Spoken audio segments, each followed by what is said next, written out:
Welcome back to Event City in Manchester. Big sighs of relief for the Americans as they finally get some red on that scoreboard.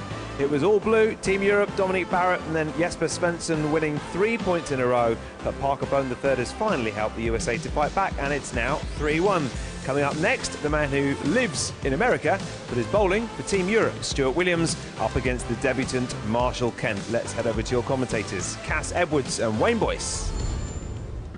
So the unknown quantity for the United States, the Weber Cup rookie Marshall Kent up against the relatively experienced campaigner in terms of Weber Cups, Stu Williams, making his 6th appearance. He's been a winner on 4 of the previous 5. And this is going to be an interesting match, this, Cass, given that Parker Bone has just got the USA back on the board. As I said, the unknown quantity for the USA, Marshall Kent. Yes, indeed, Wayne. But first up is Stu Williams, our English half-American, who absolutely rips the rack and takes 30 pins on his first ball. Great looking shot from Stuart. Uses the full width of the lane, flashes that ball right in the 1-3 pocket. World Ranking Masters winner 2007, which he described as his most memorable bowling moment. And now Marshall Kent, 1 PBA title so far, that one in Saudi Arabia that Cass was talking about when he beat Martin Larsson in the final. Oh, and he leaves up the 10-pin. Could have done with a strike there, couldn't he, just to settle down. Playing the outside line, getting a nice bit of reaction at the back end. See that 6-pin just jumps around the 10.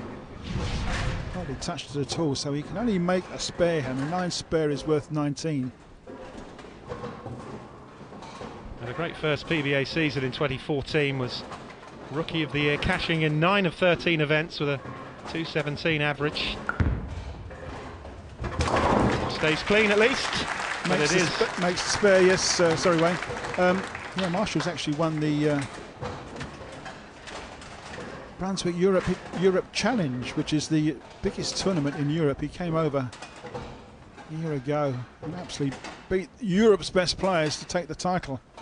So he's got some experience. He's played a couple of times on TV in the States as well. So he's a debutant here, but he looks pretty relaxed the way he's sharing a joke with some of the other guys on the side of the lane. Won 5 of his 7 matches last year, Stu Williams. It's a lovely shot again. It's 2 from 2 for Stuart Williams. Yeah, slightly different angle of attack for Stuart. He's starting middle of the lane, throwing it wide and getting the reaction in the back end. A huge hooking ball. Comes back and absolutely rips the rack. So 60 in the 2nd frame on the World Bowling scoring system. Kent knows he needs to start scoring big after a spare in frame 1.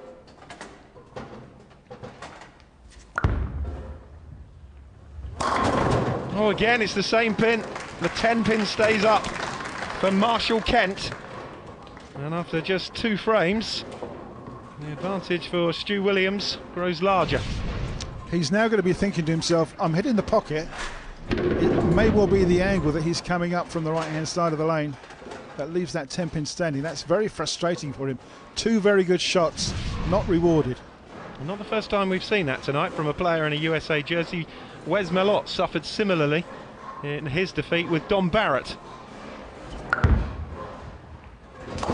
Just caught the outside of that, Marshall Kent, but no mistake. 2 spares for Kent. Williams working on a turkey, 3 in a row here, perfect so far. The 35-year-olds.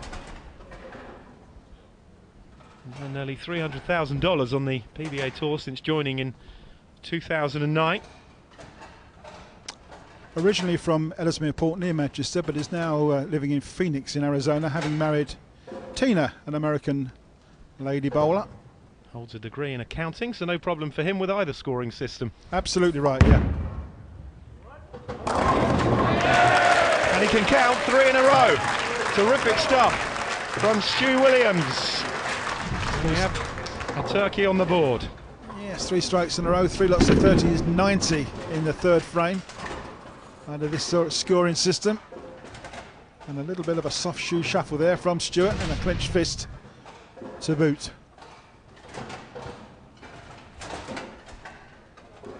That's tough, this, for Marshall Kent. Difficult going second, isn't it, when your opponent just keeps knocking them all down.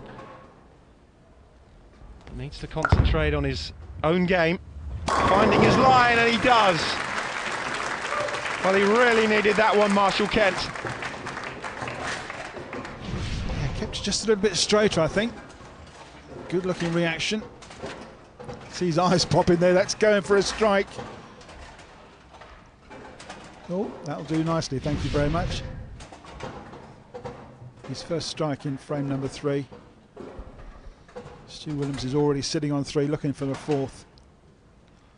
First Englishman ever to win a PBA title in the United States on the tour in Las Vegas back in season 2011-12.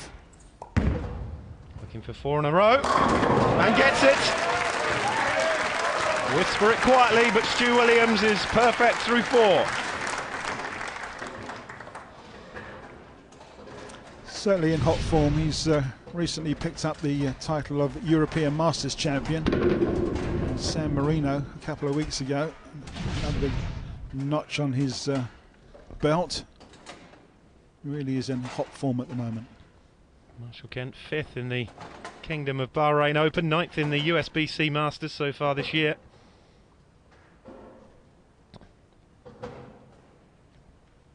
Big shoes to fill of TJ and Bill O'Neill. So that's the kind of shot they would have produced. Second straight strike from Marshall Kent, but he continues to play catch up, and there is absolutely nothing he can do about it if Stu Williams continues to bowl the way he has. Yeah, a little tap on the 10-pin there, playing a very similar line to where he left those 2 10-pins standing, but he's got the result for 2 in a row, and he's hopefully on his way back. But the man that's hot at the moment is Stuart Williams with 4 strikes in a row.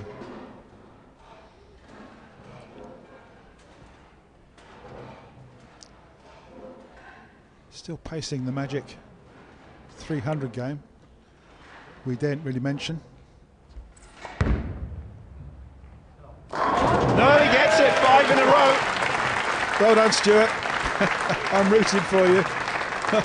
You were lucky then, that was nearly the commentator's curse, wasn't it? No, I had every confidence in Stuart. That was a great looking shot, ripped it back from the right hand side of the lane. Commentator's curse, which we've renamed the curse of Cass before, I believe. It's looking good though, Cass, halfway there. Yeah, absolutely, yes. You've only got to get 10 strikes for a 300 game in this new world bowling scoring system. It's interesting talking to Kent beforehand. He was saying about the jet lag and the effects of it, a long flight from Seattle. Yes, that is the long one, isn't it? It's from the West Coast. Looking for 3 in a row. Oh, and makes it. How about that? Held line very nicely indeed. Almost a little smile there from Marshall. A puff of the cheeks. It's just those 2 spares in the opening 2 frames that's the difference at the moment. Yeah, he's persevering with that slightly wider outside line. It's holding pocket, and well, maybe he thought that was a bit lucky, but it looked pretty close from where I was standing. He'll certainly take it. But still, he needs a mistake from Stu Williams. Yeah, the man that's won international titles in 9 different countries around the world, and tells us he shot 300 games in 12 others. Oh, he's denied the 6-pack by the slightest wobble. Just a 9 then, Stuart. Pretty unfortunate, leaves that 9-pin standing.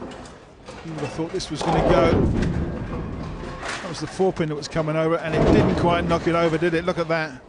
Gave it a wobble. It can only be 9, but if he spares it, it will be 19. Slightly frustrated look on his face. Everybody was hoping that that could have been a strike, and he would have been on his way to 300. Thought he was going to give it a bit puff and try and blow it over, but way back in maybe for Marshall Kent. can go to 158 here. He needs another error, doesn't he, from Stu Williams if he is to snatch a second one back for the United States. And it certainly would be a steel cast the way that Stu Williams went through the first 5 frames. I think if Marshall's going to win this, Stuart's got to give it away, and he's not the sort of bowler to do that. Great shot again, though. Another 30 pins to Marshall. He's looking very relaxed now, isn't he? He's settling into this Weber Cup lane. Yeah, he's certainly finding that form. 4 in a row. Lovely shot into the pocket. Just caught the head pin ahead of the 3, but took them all down. Frame 7 then. His run of strikes coming to an end in the 6th with a 9 spare. Yeah, just 11 pins the difference now. Stuart's having a quick drink and a reset of some pins, which is allowed to do.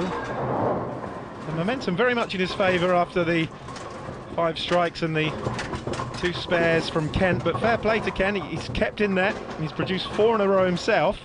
He hasn't let Williams get away. And although it's to advantage Williams, it's still in the balance, particularly if he doesn't strike here. Yeah, Stuart just wiping the oil off his bowling ball there, off the track that the ball will roll along on the lane. He picks up some oil and moves it around. And it can make a difference to the friction of the ball when it gets up near the pins. 11 pin difference ahead of this one, and that is the shot that Williams was looking for. We saw it from Don Barrakas in his singles, the way he responded after losing his run of strikes, and Williams has done exactly the same by getting back on the horse, so to speak. Yeah, it really is some good bowling. Whereas all 10 sets that chain reaction up in the back end. Stu looking as cool as anything. Had his haircut specially for the tournament, as we can see. Much cooler than a beef stew, anyway. Looking for 5 in a row for Marshall Kent, but very much playing catch-up here. Williams on 199. Kent needs a strike to stay within 11 pins with 3 frames remaining. Really needs to be 10. It is 10. It's 10 pins worth 30. Just settled in so well, hasn't he, in this game? Looking really relaxed. Playing that beautiful outside line. Rolls it straight through the 1-3 pocket. Carries all 10 yet again. 5 strikes in a row. There's no doubt the new scoring system makes a strike worth much more, doesn't it, than... Well, every strike is 30. You don't have to... There's no count back on 2 or 3 strikes in the original system. Yeah, it's much more rewarded, isn't it, the strike here? And it's easier for viewers at home and new people to the game to understand and actually do the scoring themselves. It was originally designed for a promotional video for the International Olympic Committee, and it was devised by heads from the bowling world, professional bowlers and pro shop operators and the media, and that's what they've come up with. And it's been used a couple of times on the the Asian tour, and once in the World 10-pin Masters final, ideally for television finals, and that's why hopefully we're using it, and it will be used again. No mistake on the spare from Williams. And now this is the chance, isn't it, for Marshall Kent? He will be back on terms with a strike here. And fair play to him. Remember, he was always playing catch-up from the very first ball. And after a couple of spares in frame 1 and 2, he's working on a 6-pack here after 5 in a row. And what a last couple of frames will be in for Cass if he hits all 10 here. Well, this could be the frame. It could be a win or lose here. A strike here to tie, anything but a strike, and still be standing up in the foundation frame and going for victory. This is a massive ball for Marshall Kent. Oh, and he leaves a horrible, horrible split. Well, we thought it may be a pivotal frame, but it looks like it's going to be, but not in the way that Kent thought. Well, the curse of the commentator, and I'm glad I didn't say it. high through the headpin, breaks nothing up, leaves the 4, 6, 7, 10, known as the Big Four, all the bedposts. Likely, very much likely to be an open frame, and he just hates it. And the reason he feels that way is he knows the game is gone. This is going to be a point lost for Team USA. It's hard and fast and angry, and only takes one.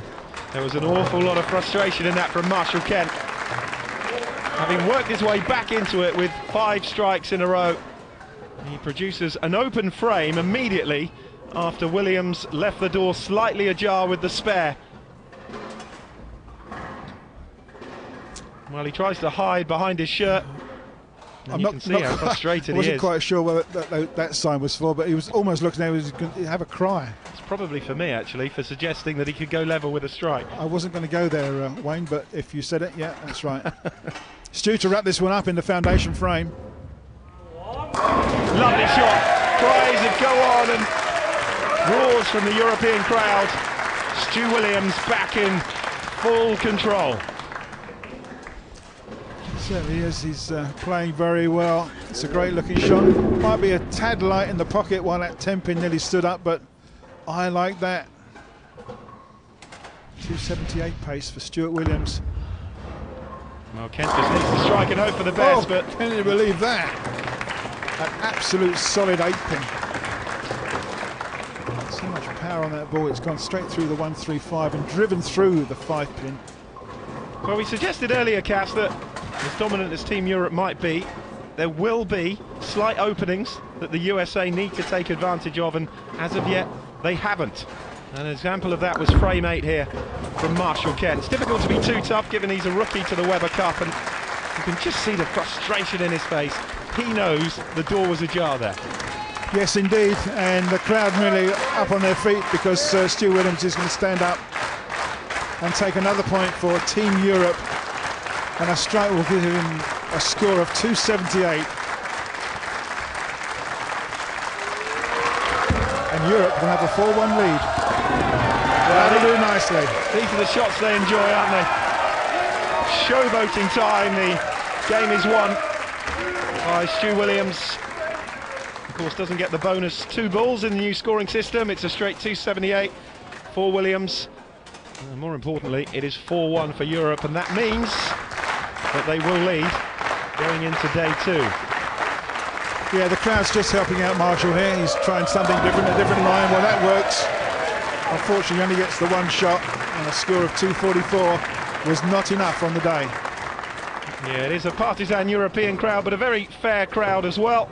And Marshall Kent will be mightily frustrated despite bowling 5 strikes in a row. The open frame in frame 8 proved costly, and Stu Williams makes it 4-1 to Europe. More to come right after the break.